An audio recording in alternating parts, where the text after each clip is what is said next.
Hello friends, कैसे हैं आप लोग। आज मैं इस वीडियो में चैप्टर 4 एक्सरसाइज 4.4 क्वाड्रेटिक इक्वेशन के जो इम्पोर्टेंट क्वेश्चन हैं वो डिस्कस करूंगा। तो ये दो इम्पोर्टेंट क्वेश्चन हैं, इनको मैं इसमें डिस्कस करूंगा। और ये हमारा जो एक्सरसाइज है ये नेचर ऑफ रूट पे डिपेंड कर नेचर ऑफ रूट पे है। तो हमको सबसे पहले ये समझना है कि कोई भी क्वाड्रेटिक इक्वेशन है उसके नेचर ऑफ रूट का क्या मतलब है। तो मैं थोड़ा सा इसका थ्योरेटिकल पार्ट आपको समझा दे रहा हूँ, इसलिए बता दे रहा हूँ कि ये बहुत ही इंपॉर्टेंट है और इसका कंसेप्ट आप समझ लोगे तो आगे भी काम देगा, जैसे 12th में भी काम देगा। और ये आगे जब आप तैयारी करोगे प्रिपरेशन इंजीनियरिंग की, जेई या स्टेट इंजीनियरिंग, सब में इसके जो क्वेश्चन हैं वो पूछे जाते हैं। तो मैं आपको स्टैंडर्ड फॉर्म जो क्वाड्रेटिक इक्वेशन का होता है वो a x square plus b x plus c equal 0 होता है, ठीक है। तो यहाँ पे हम सबसे पहले बात करेंगे किसका, डिस्क्रिमिनेंट का। किसका, डिस्क्रिमिनेंट। किसी भी क्वाड्रेटिक इक्वेशन का जो डिस्क्रिमिनेंट होता है उसको हम कैपिटल डी से फाइंड करते हैं, डी से रिप्रेजेंट करते हैं, और इसका जो वैल्यू होता है ये बी स्क्वायर माइनस 4ac के इक्वल होता है। तो किसी भी क्वाड्रेटिक इक्वेशन का डिस्क्रिमिनेंट अगर फाइंड करना है तो डी वो किसके इक्वल होता है, बी स्क्वायर माइनस 4ac के, where B is coefficient of x, x का कोफिशियंट होता है, और ए एक्स स्क्वायर का कोफिशियंट होता है, और सी हमारा क्या होता है, कांस्टेंट टर्म होता है, ठीक है। अब इसमें जो है हमारा क्वाड्रेटिक फार्मूला क्या होता है, x equal minus b plus minus root में b square minus 4ac upon 2a। ये हमारा क्या है, क्वाड्रेटिक फार्मूला है। इस क्वाड्रेटिक फार्मूले का यूज़ करके हम किसी भी क्वाड्रेटिक इक्वेशन के क्या फाइंड कर सकते हैं, रूट फाइंड कर सकते हैं। क्या फाइंड कर सकते हैं, रूट फाइंड कर सकते हैं। इसका यूज इसके पीछे वाले एक्सरसाइज में, मतलब एक्सरसाइज 4.2 में इसका यूज़ किया गया था। तो आपको ये क्वाड्रेटिक फार्मूला भी आना चाहिए, ठीक है। अब हमें बात करना है नेचर ऑफ रूट। क्या, नेचर ऑफ रूट। किसी भी क्वाड्रेटिक इक्वेशन के रूट का नेचर क्या होगा, तो वो डिपेंड करता है क्वाड्रेटिक इक्वेशन के डिस्क्रिमिनेंट पे, जिसमें हम पहला है if D is greater than zero. D is greater than zero means B square minus 4ac का वैल्यू अगर जीरो से बड़ा है तो इसके क्या होंगे, टू रियल रूट्स होंगे, two real and distinct root, two real and distinct root. ऐसे क्वाड्रेटिक इक्वेशन जिसका डी डिस्क्रिमिनेंट जीरो से बड़ा है तो ऐसे क्वाड्रेटिक इक्वेशन के दो रियल रूट होंगे और वो डिस्टिंक्ट होंगे। डिस्टिंक्ट का मतलब अलग अलग होंगे। दूसरा इसमें पॉइंट होता है कि if D is equal zero means B square minus 4ac का वैल्यू किसके इक्वल आ जाए, जीरो के। तो ऐसे केस में क्या होता है, two real and equal roots क्या होंगे, two real and equal roots. मतलब ऐसे क्वाड्रेटिक इक्वेशन के रूट क्या होंगे, रियल तो होंगे लेकिन दोनों क्या होंगे, इक्वल होंगे। क्या होंगे, इक्वल होंगे।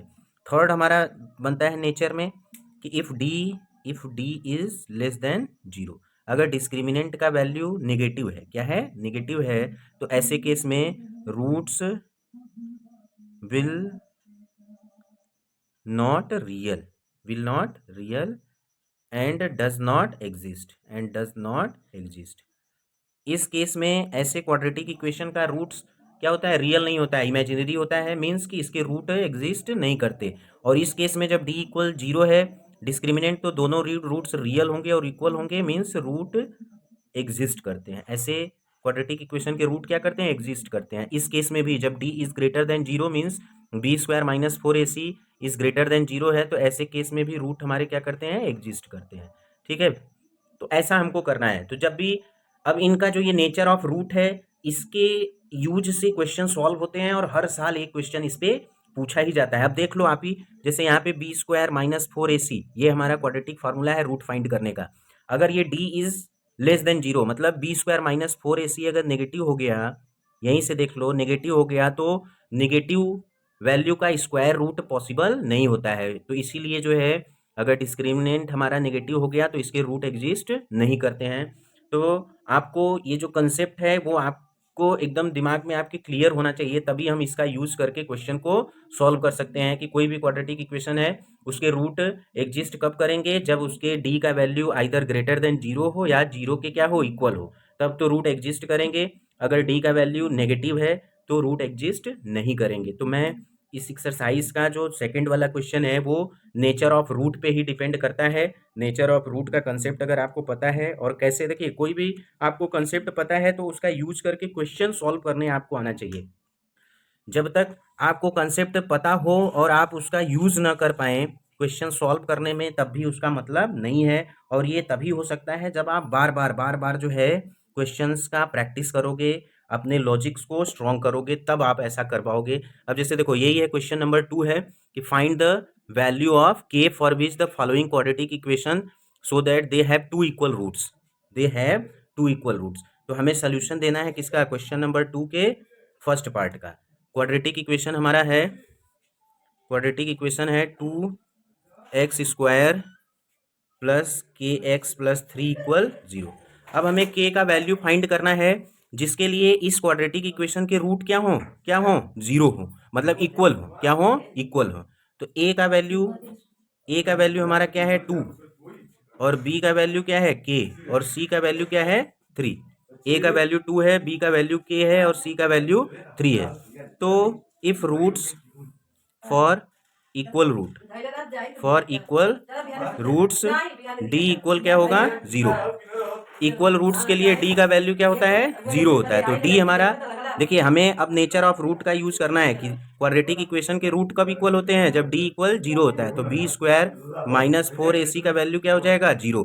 b हमारा क्या है k का square minus 4 into 2 4ac into 3 equal क्या होगा 0। तो k² माइनस 4 2 जा 8 3 जा 24 इक्वल 0। b² माइनस 4ac होता है। तो a हमारा, हमने 4 a का वैल्यू b c का वैल्यू पुट कर दिया। अब k² क्या हो जाएगा 24, k equal plus minus root में 24। अब 24 का स्क्वायर रूट लेंगे तो हमें क्या मिलेगा, ये 4 इंटू 6, तो हम k इक्वल हमारा क्या होगा प्लस माइनस 2√3। तो हमें k का वैल्यू क्या मिल जाएगा प्लस माइनस 2√3। तो हम यहाँ पे टेक पॉजिटिव वैल्यू, हाँ k की हमको वैल्यू आ गई, इन दोनों k के इन दोनों वैल्यू के लिए इस क्वाड्रेटिक इक्वेशन के रूट्स क्या होंगे, इक्वल होंगे।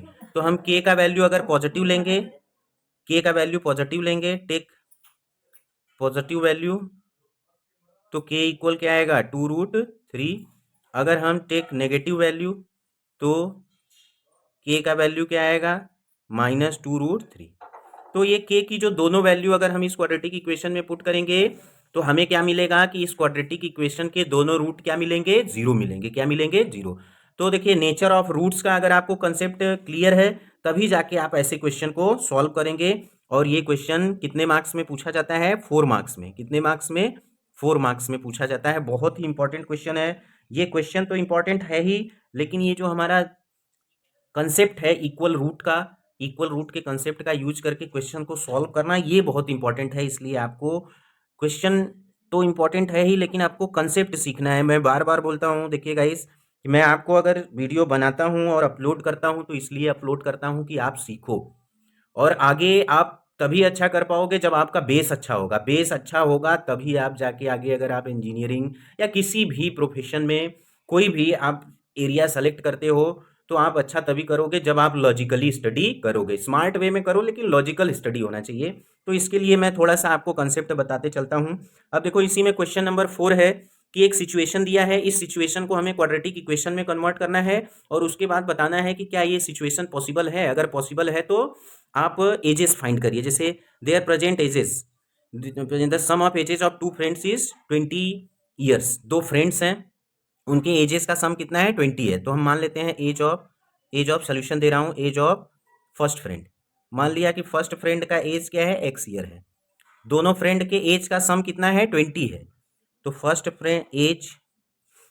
Friend plus age second friend, age second friend equal कितना है 20।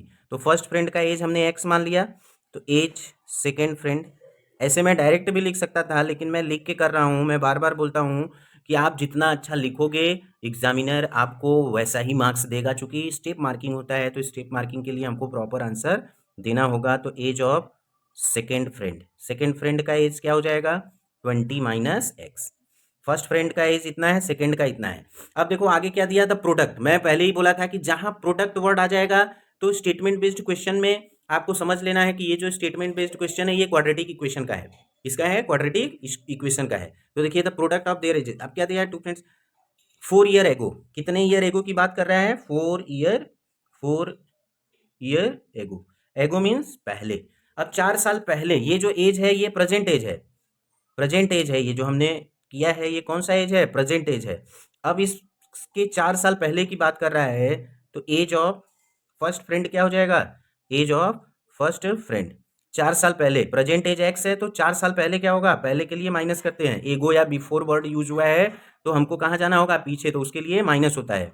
As of second, age of second friend, तो दूसरे फ्रेंड का क्या होगा 20 माइनस एक्स, उसका प्रेजेंट एज है 4 साल पहले, तो 4 माइनस करेंगे तो कितना हो जाएगा 16 माइनस एक्स। अब दे रखा है कि 4 ईयर एगो इन दोनों के एजेस का जो प्रोडक्ट था वो कितना है 48। Product of ages, product of ages वो किसके इक्वल है 48 के। मतलब दोनों फ्रेंड के एज का जो प्रोडक्ट है वो कितना है 48 है। तो पहले फ्रेंड का जो एज है वो x माइनस 4 है और दूसरे फ्रेंड का एज कितना है 16 माइनस एक्स। कितना है 16 माइनस एक्स, और इन दोनों के एज का जो प्रोडक्ट है वो किसके इक्वल है 48 के। तो अब इन दोनों को मल्टीप्लाई कर लें, एक्स का 16 में मल्टीप्लाई होगा 16x, एक्स का माइनस एक्स में माइनस एक्स स्क्वायर, माइनस 4 का 16 में माइनस 64, माइनस 4 का एक्स में प्लस 4x इक्वल क्या हो जाएगा 48। अब इसको थोड़ा सा माइनस एक्स स्क्वायर 16x और लाइक 16x और 4x ऐड होके कितना हो जाएगा 20x, और ये आपका माइनस 64 ये इधर आएगा माइनस हो जाएगा equal 0, minus x square plus 20x। अब इन दोनों के साइन सेम है तो ऐड होगा, माइनस है तब भी ऐड होगा, साइन माइनस का रहेगा। 8 4 12, 6 4 10 1 11 इक्वल 0। ठीक है। अब इसमें हमें क्या करना है कि अब इसको हम फैक्ट, अब इसमें चेक करना है, ये हमारा क्वाड्रेटिक इक्वेशन बन गया। चेक करना है कि जो ये सिचुएशन था उसको हमने क्वाड्रेटिक इक्वेशन में कन्वर्ट किया तो ये सिचुएशन पॉसिबल है कि नहीं। तो हम पहले इनके जो है कॉफिशिएंट को लिख लेते हैं। तो यहाँ पे ए का वैल्यू क्या आएगा -1, बी का वैल्यू क्या आएगा 20 और सी का वैल्यू क्या आएगा -112। तो हम डिस्क्रिमिनेंट निकाल लेते हैं बी स्क्वायर माइनस 4ac, क्योंकि डिस्क्रिमिनेंट से ही हमें पता चलेगा कि ये सिचुएशन पॉसिबल है कि नहीं। तो बी का वैल्यू हमारा कितना है 20, तो 20 का स्क्वायर -4, ए का वैल्यू -1 और इसका सी का वैल्यू 112। 20 का स्क्वायर कितना होगा 400, ये माइनस और इसका भी साइन माइनस है तो ये माइनस माइनस प्लस हो जाएगा और ये माइनस रहेगा ही। तो 4 इंटू 112, अब ये हो जाएगा 400। अब इसको मल्टीप्लाई करेंगे तो 4 2 जा 8, 4 1 जा 4 और 4 1 जा 4। डी इक्वल, अब डी इक्वल क्या आएगा -48। तो अब डी नेगेटिव आ गया, मतलब डी इज लेस देन 0। तो नेचर ऑफ रूट में आपको बताया गया है कि अगर डी इक्वल क्या है नेगेटिव है, लेस देन 0 है, तो इसके रूट एग्जिस्ट नहीं करते हैं। तो जो हमारा ये दो फ्रेंड्स के एज का जो सिचुएशन दिया था उस सिचुएशन को हमने जब क्वाड्रेटिक में कन्वर्ट किया और कन्वर्ट करने के बाद हमने डिस्क्रिमिनेंट फाइंड किया तो नेगेटिव आया।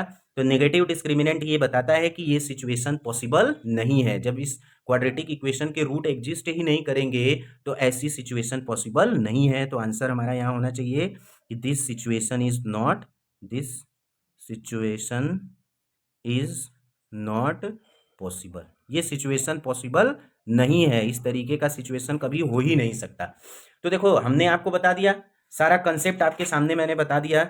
ये एक्सरसाइज 4.4 जो है नेचर ऑफ रूट्स पे डिपेंडेंट है। मैंने आपके सामने डिस्क्रिमिनेंट को डिस्कस किया, क्वाड्रेटिक फार्मूले को डिस्कस किया और इस डिस्क्रिमिनेंट का यूज करके जो नेचर ऑफ रूट्स होते हैं इनके 3 पॉइंट्स होते हैं, इसको भी हमने डिस्कस किया और आपको बताया भी कि नेचर ऑफ रूट्स पे क्वेश्चन पूछा जाता है, हर साल पूछा जाता है और ये दोनों क्वेश्चन इंपॉर्टेंट हैं और इनको आपको अच्छे से प्रैक्टिस कर लेना है। और मैं आपको एक चीज़ और बता दूं फ्रेंड्स कि मैथ्स जो होता है सबसे आसान सब्जेक्ट होता है। अगर आपको अभी तक लगता होगा कि मैथ बहुत टफ होता है तो शायद आपकी ये सोच होगी या आपने कभी प्रयास नहीं किया या किसी ने आपको ये बता के दिखाया नहीं कि मैथ सबसे आसान सब्जेक्ट होता है। देखिए मैं भी आपके सामने जो है इन सारे क्वेश्चंस का सलूशन दे रहा हूँ, जबकि मैं प्रैक्टिस में नहीं हूँ, लेकिन उसके बाद भी मेरा कंसेप्ट क्लियर है। मैं टीचिंग नहीं करा रहा हूँ, मुझे छोड़े 2-3 साल हो गया, लेकिन मेरा कंसेप्ट क्लियर है। मैं बाकी के सब्जेक्ट भूल जाऊँगा, लेकिन मैथ कैसा है कंसेप्चुअल सब्जेक्ट होता है। अगर एक बार आपको इसका कंसेप्ट समझ में आ गया है तो लाइफ टाइम आप सारे सब्जेक्ट भूल सकते हो लेकिन मैथ नहीं भूल सकते हो। तो इसलिए मैथ में स्कोर करना बहुत आसान होता है। As compare to other subjects. तो मैं ये बार बार इसलिए बोलता हूँ कि आप लोग जगो, थोड़ा सा आपके अंदर जो ये बैठ चुका है कि मैथ टफ होता है, तो मैथ टफ नहीं होता है, हम इसको टफ बना लेते हैं। और देखो हमारा माइंड जैसा जैसा जैसा मैसेज हम अपने माइंड को दे देंगे, हमारा दिमाग उसी तरीके से सोचना शुरू कर देता है। अगर आपको मैथ को ईजी बनाना है तो आप डेली ये बोलो अपने आप से कि नहीं, मैथ ईजी होता है, ईजी होता है, हम ऐसा कर लेंगे। जैसा मैसेज आप दिमाग को दोगे वैसा ही वो आपको आउटपुट देगा। ओके फ्रेंड्स, तो इन सारे क्वेश्चन का आप प्रैक्टिस कर लो। पीछे के मैं बहुत सारे वीडियो अपलोड किया हूँ, और हर एक क्वेश्चंस को आप अच्छे तरीके से समझ लो, नोट कर लो। पीछे के भी वीडियोस आप देख लिया करिए, जो आपके लिए बहुत ही हेल्पफुल होगा। Okay guys, thank you.